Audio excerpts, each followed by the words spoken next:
What's up, YouTube? Welcome back to my channel. My name is Clinton, and today is the day I've been waiting for. I'm hopefully going to be driving this thing by the end of the day.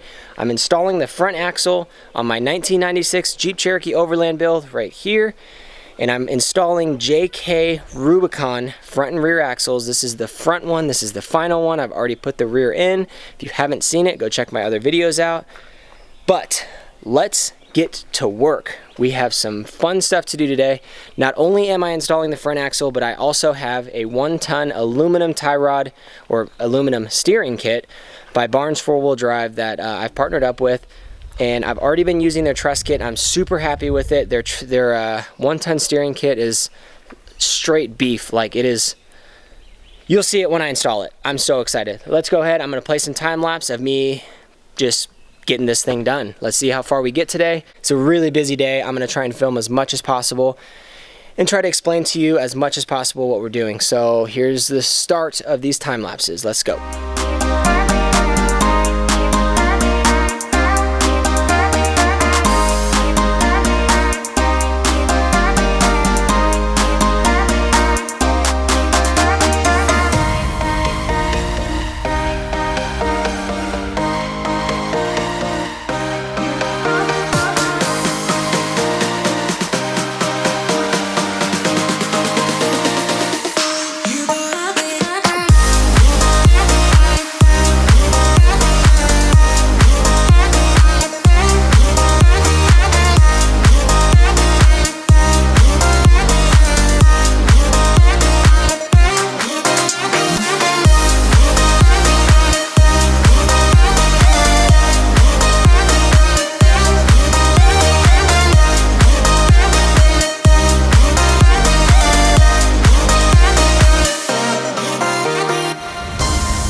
So, bad news, we ran into some problems.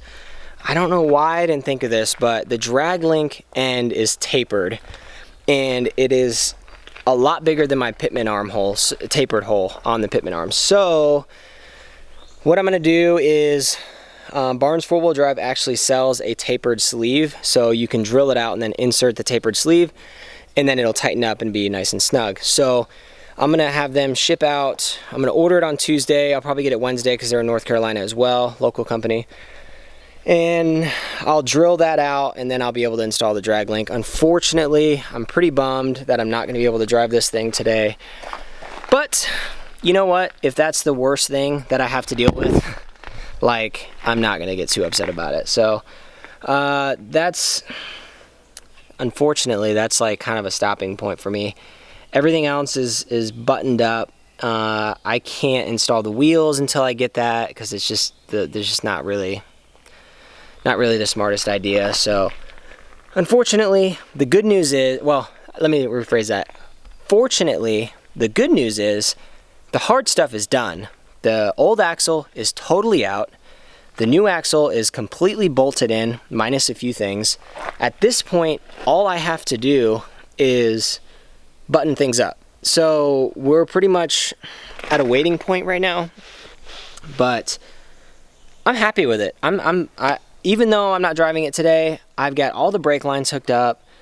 I technically could bleed the brakes today, but honestly, I'm actually exhausted. I'm probably gonna like wrap up today and clean up my mess and get everything out of the dirt and call it a day. There's really not much left. Once I get those parts, I'll adjust the tie rod and the drag link as best as possible to get this thing to the alignment shop. And then there's a shop in town that I got some recommendations for, so I'll use them. Supposedly that they do a lot of swaps like this, not like this, but they do a lot of axle swaps and big builds and stuff like that. So I'm pretty confident that they'll be able to get my my stuff exactly how I need it. So I'm gonna just wait, and that gives me a few days to get everything tightened up and snug so I feel safer driving this thing. Whenever you do swaps like this, you're like, I really hope I did everything right, because I'm about to drive this thing in town, and where I live, the hills are like straight down and straight up, so I really need to make sure that this thing is 100% before I drive it.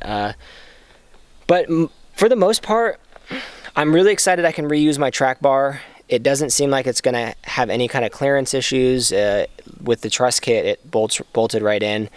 Steering stabilizer looks good. The only thing I'm a little unsure about, also, I ordered over the knuckle drag link for steering, and I definitely think that I'll have better clearance with under the knuckle because of the sway bar link. And I don't really want to cut that off, because at some point I'm going to put anti-rock sway bar system on this, and I want to be able to use those for that. So I don't want to cut those. So I'd rather just have it how it's supposed to be, or as best as it can be.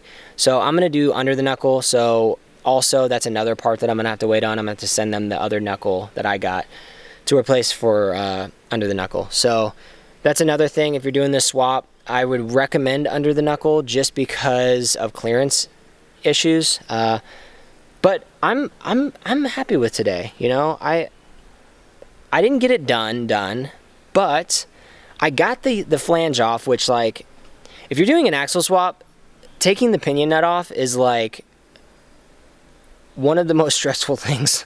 And if you can, with that tool that I have in the description, you can do it without the axle installed in your car. We actually did it out, not underneath the car, which made it way easier. So I recommend doing that, is installing the nuts not underneath the car. It would save you a lot of hassle, because those nuts, if they've been on for a while, good luck. I honestly, good luck. That was more work than installing this thing. But other than that, this was pretty painless. Like, I'm super excited about how simple this bolted in. Yeah, but anyways, enough of that. If you have any questions, comment below. I would love to answer them. This has been an experience for me. I'm learning as I go. There's really not a whole lot of content on this. So if you have questions, if you're doing this swap, let me know, because I'll gladly answer. I'll let you know what I did. It's been actually a lot less stressful than I thought it would be. So I definitely recommend it. If you're thinking about doing an axle swap, this is definitely an awesome route to go. You can get, instead of doing 1-tons, you can get full width axles with lockers and bolt-in truss kit for a lot less, and it's I would say, I don't know that it's more reliable. Hopefully. Anyways, this episode's over. Stay tuned. Next week I'll be working on this, filming it, buttoning this thing up, and then I'm going to get this thing hopefully to the alignment shop Wednesday or Thursday, and we're driving it. We're getting pictures of it. I'm going to do a sick edit. I'm going to do a final walk around of this build after this axle swap is done next week, and I'm going to make a sick edit of everything. I'm going to show you exactly what I've done. I'm going to give every single link of every part that I needed. So if you have any questions, that'll be the video for you. And then if you have any kind of just uncertainties, that's it. So like that, I'm going to go ahead and go inside and drink some beer. So just like that, this episode's over. Peace.